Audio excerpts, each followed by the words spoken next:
ॐ श्री गणेशाय नमः। अथ षष्ठोऽध्यायः। ऋषय ऊचु सौम्ये यच्च त्वया प्रोक्तं शौर्यैर्युद्धं महार्णवे मधुकैटभयो सार्धं पञ्चवर्षसहस्रकम् कस्मातो दानवो जातो तस्मिन् कारणे विजले महावीर्यो दुराधर्षो देवैरपि सुदुर्जयो कथं तावसुरो जातो कथं च हरिणा हतौ कदाचक्षव महाप्राज्ञ चरितं परमाद्भुतम् श्रोतुं कामा वयं सर्वे त्वं वक्ता च बहुश्रुतः दैवाच्चात्रैव सञ्जातः संयोगश्च तथा वयो मूर्खेण सह संयोगो विषादपि सुदुर्जरः विज्ञेन सह संयोगः सुधारससमः स्मृतः जीवन्ति पशवः सर्वे खादन्ति मेहयन्ति च जानन्ति विषयाकारं व्यवाय सुखमद्भुतम् न तेषां सदसज्ञानं विवेको न च मोक्षदः पशुभिस्ते समागेया येषां न श्रवणादरः मृगाधा पशवः केचे जानन्ति श्रावणं सुखम् अश्रोताफणिश्चैव मुहुर्नादपानतः पञ्चानामिन्द्रियाणां वै शुभे श्रवणदर्शने श्रवणाद्वस्तु विज्ञानं दर्शनाचिन्तरञ्जनम् श्रवणं त्रिविधं प्रोक्तं सात्विकं राजसं तथा तामसं च महाभागा सुज्ञोक्तं निश्चयान्वितं सात्विकं वेदशास्त्रादि साहित्यं चैव राजसम् तामसं युद्धवार्ता च परदोषप्रकाशनम् सात्विकं त्रिविधं प्रोक्तं प्रज्ञावद्भिश्च पण्डितैः उत्तमं मयमं चैव तथैवाधममित्युत उत्तमं मोक्षफलदं स्वर्गदं मध्यमं तथा अधमं भोगदं प्रोक्तं निर्णीयविदितं बुधे साहित्यं चैव त्रिविधं स्वीयायां चोत्तमं स्मृतम् मध्यमं वारयोषायां परोढायां तथाधमं तामसं त्रिविधं गेयं विद्वद्भिः शास्त्रदर्शिभिः आततायिनियुक्तं यत्तदुत्तममुदाहतं मध्यमं चापि विद्वेषात् पाण्डवानां तथारिभिः अधमं निर्निमितं तु विवादे कलहे तथा तदत्र श्रवणं मुख्यं पुराणस्य महामते बुद्धिप्रवर्धनं पुण्यं ततः पापप्रणाशनं तदाख्यादिमहाबुद्धे कथां पौराणिकीं शुभां श्रुतां द्वैपायनात् पूर्वं सर्वार्थस्य प्रसादिनीं। सूतुवाच यूयं धन्या महाभागा धन्योऽहं पृथिवीतले येषां श्रवणबुद्धिश्च ममापि कथने किल पुरा चैकार्णवे जाते विलीने भुवनत्रये शेषपर्यक्सुप्ते च देवदेवे जनार्दने विष्णुकर्णमलोद्भूतौ दानवो मधुकैटभौ महाबलौ च तौ दैत्यो विवृद्धौ सागरे जले क्रीडमानौ स्थितौ तत्र विचरन्तावितस्ततः तावेकदा महाकायौ क्रीडासक्तौ महार्णवे चिन्तामवाप्तुतिश्चित्ते भ्रातराविव संस्थितौ नाकारणं भवेत् कार्यं सर्वत्रैषा परं तत्परा आधेयं तु विनाधारं न तिष्ठन्ति कथञ्चन आधाराध्ये भावस्तु भाति नो चित्तगोचरः क तिष्ठति जलं चेदं सुखं रूपं सुविस्तरम् केन सृष्टं कथं जातं मग्ना वा जले स्थितौ आवां वा कथमुत्पन्नौ केन वोत्पादिता विभौ पितरौ क्वेति विज्ञानं नास्ति कामं तथा वयो सूतुवाच एवं कामयमानौ तौ जगमतुर्निश्चयम् उवाच कैटभस्तत्र मधुं पार्श्वे स्थितं जले कैटभुवाच मधो वामत्र सल्लीले स्थातुं शक्तिर्महाबला वर्तते भ्रातरचला कारणं साहि मे मता तया तत्मीदं तोयं तदाधारं च तिष्ठति सा एव परमा देवी कारणं च तथा वयो एवं विबुध्यमानौ तौ चिन्ताविष्टौ यदासुरौ तदाकाशे श्रुतं ताभ्यां वाग्बीजं सुमनोहरम् गृहीतं च ततस्ताभ्यां तस्याध्यासो दृढः कृतः तदा सौदामनि दृष्टा ताभ्यां खेचोत्थिता शुभा ताभ्यां विचारितं तत्र मन्त्रोऽयं नात्र संशयः तथा ध्यानमिदं दृष्टं गगने सगुणं किल निराहारो जितात्मानो तन्मनस्को समाहितो बभूवतुर्विचिन्तयैव जपध्यानपरायणौ एवं वर्षसहस्रं तु ताभ्यां तपतं महत्तपः प्रसन्ना परमाशक्तिर्जाता सा परमातयो खिन्नौ तौ दानवो दृष्ट्वा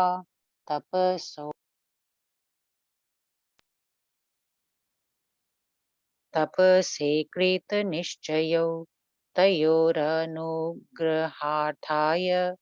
वागुवाचा शरीरिणि वरं वां वाञ्छितं दैत्यौ भृतं परमं सन्मतं ददामि परितुष्टास्मि युवयोस्तपसा किल सूतुवाच इति श्रुत्वा तु तां वाणीं दानवायुचतुस्तदा स्वेच्छया मरणं देवी वरं नो देहि सुव्रते वागुवाच वाञ्छितं मरणं दैत्यो भवेद्वा मत्प्रसादतः अज्ञेयो देवदैत्यश्च भ्रातरो नात्र संशयः।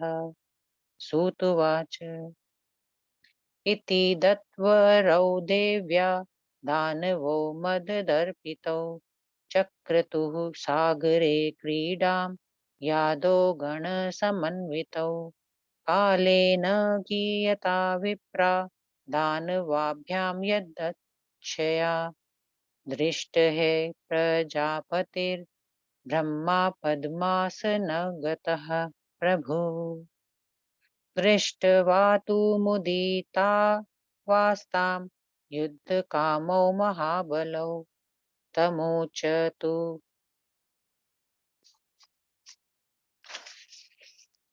स्तदा तत्र युद्धं नौदेहि सुव्रत नो चेद् पद्मं परित्यज्य यथेष्टं गच्छ मारीचम् यदि त्वं निर्बलश्चासि कयोग्यं शुभमासनम् वीरभोग्यमिदं स्थानं कातरोऽसि त्यजाशु वै तयोरीति वचः श्रुत्वा चिन्तामाप प्रजापति दृष्ट्वा च बलिनो वीरो किं करोमीति तापसः चिन्ताविष्टस्तदा तस्थौ चिन्तयन् मनसा तदा इति श्रीदेवी भागवते महापुराणे प्रथम स्कंदे षष्ठो अध्यायः।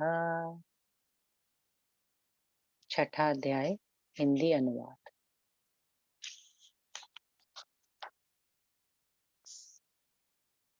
मधुकैटभ युद्ध का उपक्रम।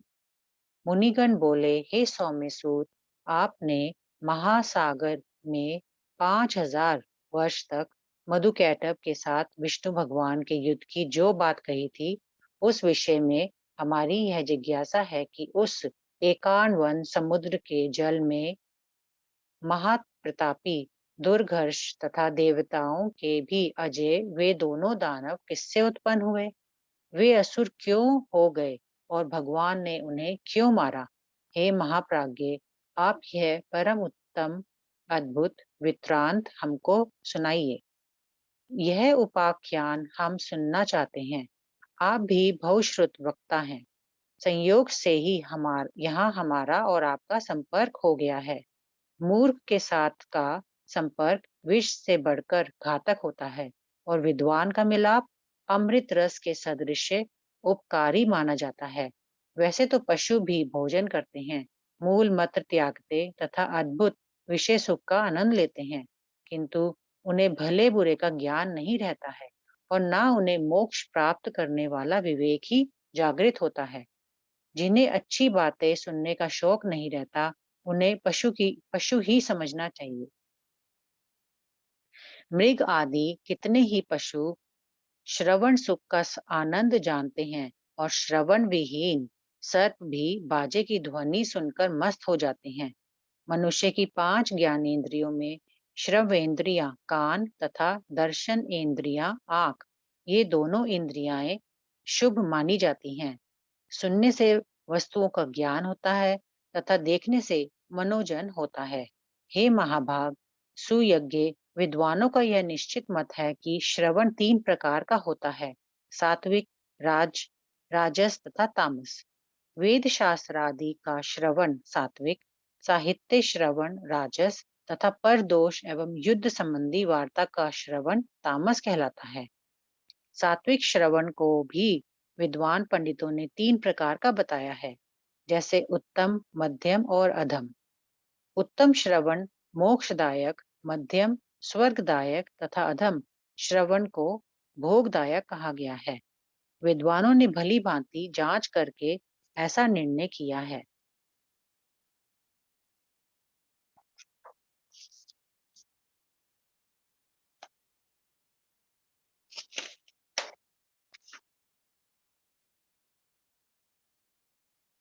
साहित्य भी उत्तम, मध्यम, अधम भेद से 3 प्रकार के होते हैं।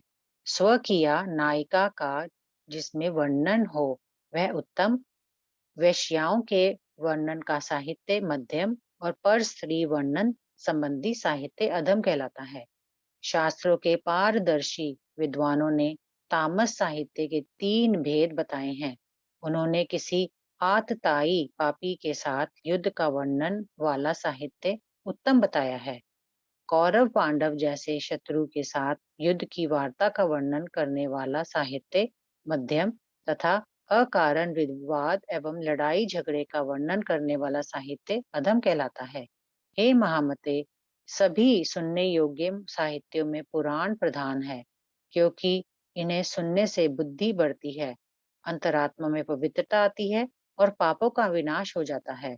अतएव हे महाबुद्धे, महर्षि द्वैपायन ने व्यास के मुखारबिंद से सुने हुए पुराण की शुभ कथा कही है, क्योंकि इससे सब अर्थ एक साथ सज जाते हैं। सूत जी बोले, हे महाभाग, आप लोग धन्य हैं क्योंकि आप पुराण सुनना चाहते हैं, और मैं भी धन्य हूँ क्योंकि उसे कहना चाहता हूँ।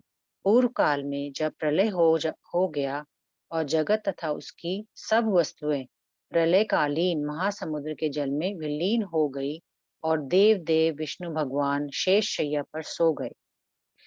तब विष्णु भगवान के ही कानों की मैल से मधुकैटभ नाम के 2 दानव उत्पन्न हुए और वे बलवान दैत्य उसी समुद्र के जल में बढ़ने लगे। वे विविध प्रकार की क्रियाएं करते हुए इधर उधर विचरते थे। इस प्रकार क्रीड़ा परायण उन दोनों महाकाय भ्राता भ्राताओं ने सोचा कि बिना किसी कारण के कोई कार्य नहीं होता। यह परंपरा प्राय सर्वत्र पाई जाती है। किसी आधार के बिना आधे रखा जाने वाला पदार्थ नहीं रहता। अतएव हमारे मन में बार बार आधाराध्य भाव उठता रहता है। यह सुख स्वरूप विशाल जल राशि किसके आधार पर टिकी हुई है? इसे किसने बनाया है? यह कैसा बना? हम दोनों इस जल में मग्न क्यों रहते हैं? हम दोनों भाई कैसे उत्पन्न हुए और हमें किसने उत्पन्न किया? हमारे माता पिता कौन है? यह भी हम नहीं जानते। सूत जी बोले, इस प्रकार तर्क वितर्क करके भी वे किसी निश्चय पर नहीं पहुंच सके। तब जल के भीतर ही पास बैठा हुआ कैटब मधुर से बोला। कैटब ने कहा, हे मधु, हमारे इस प्रकार जल में स्थित रहने में अवश्य किसी महाशक्ति का हाथ है। हे भाई, हमारी स्थिति उसी अचला शक्ति के बूते पर बनी है। उससे समुद्र का सारा जल व्याप्त है और उसी के सहारे यह जल टिका हुआ है। वही परमा देवी हम दोनों की स्थिति का कारण है। वे दोनों परस्पर तर्क वितर्क करके इस निष्कर्ष पर पहुंचकर ज्ञान संपन्न हो गए। तब सहसा आकाश से वाग बीज स्वरूप मनोहर शब्द उन्हें सुनाई दिया। उन दोनों ने जब वह शब्द हृदय गमन कर लिया, तब उन्होंने आकाश में चमकती हुई बिजली देखी। तदंतर उन्होंने सोचा कि यह मंत्र ही है, इसमें संदेह नहीं है, और यह सगुण ध्यान ही प्रत्यक्ष रूप से दृष्टिगोचर हुआ है। उसके पश्चात वे दोनों निराहार रहते हुए इंद्रियों को अपने वश में करके और उसी प्रकाश में मन लगाकर समाधिस्थ भाव से जप और ध्यान करने लगे। इस प्रकार 1000 वर्ष तक उन्होंने बड़ी कठोर तपस्या की। ऐसा करने से वह परमा शक्ति उन पर प्रसन्न हो गई। तपस्या करने के लिए दृढ़ निश्चयी उन दोनों दानवों को खिन देखकर उन पर कृपा करने के निमित्त यह आकाशवाणी हुई। हे दोनों दैत्यों, तुम अपना अभिलक्षित वर मांगो। तुम्हारी तपस्या से मैं तुम पर बहुत प्रसन्न हूँ। अतएव मैं तुम्हें वरदान दूंगी। सूत जी कहते हैं कि आकाशवाणी सुनकर दोनों दैत्यों ने कहा, हे देवी, आप हमें यही वरदान दीजिए कि जब हम चाहें तभी हमारी मृत्यु हो, अन्यथा नहीं। वाणी बोली, हे दैत्यो, मेरी कृपा से तुम्हारी स्वेच्छा मृत्यु होगी और तुम दोनों भाई सभी देवताओं तथा दैत्यों से अजय हो जाओगे। सूत जी कहते हैं, हे मुनियो, इस प्रकार उस महाशक्ति से वरदान पाकर वे दोनों मदोधत होकर समुद्र के जलचरों के साथ विचरण विहार करने लगे। कुछ समय बीतने के बाद उन दोनों दानवों ने कमल के आसन पर विराजमान ब्रह्मा जी को देखा। देखते ही वे दोनों युद्धोत्सुक दानव उनके पास जा पहुंचे और उन्होंने ब्रह्मा जी से कहा, हे सुव्रत, आप हमारे साथ युद्ध कीजिए। यदि ऐसा ना कर सके तो यह कमलासन छोड़कर तत्काल चले जाइए। यदि आप दुर्बल हैं और तो आपको इस शुभ आसन पर बैठने का कोई अधिकार नहीं है। यह स्थान वीरों के रहने योग्य है। यदि आप कायर हों तो इसे शीघ्र त्याग दें। उनकी बातें सुनकर प्रजापति ब्रह्मा चिंतित हो उठे। उन दोनों दानवों को असाधारण वीर तथा बलवान देखकर ब्रह्मा जी ने सोचा कि इनके आगे मैं तपस्वी कर ही क्या सकता हूँ। इति श्री देवी भागवते महापुराणे प्रथम स्कंदे भाषाटीकायां षष्ठो अध्यायः। ॐ श्री दुर्गादेव्यै नमः।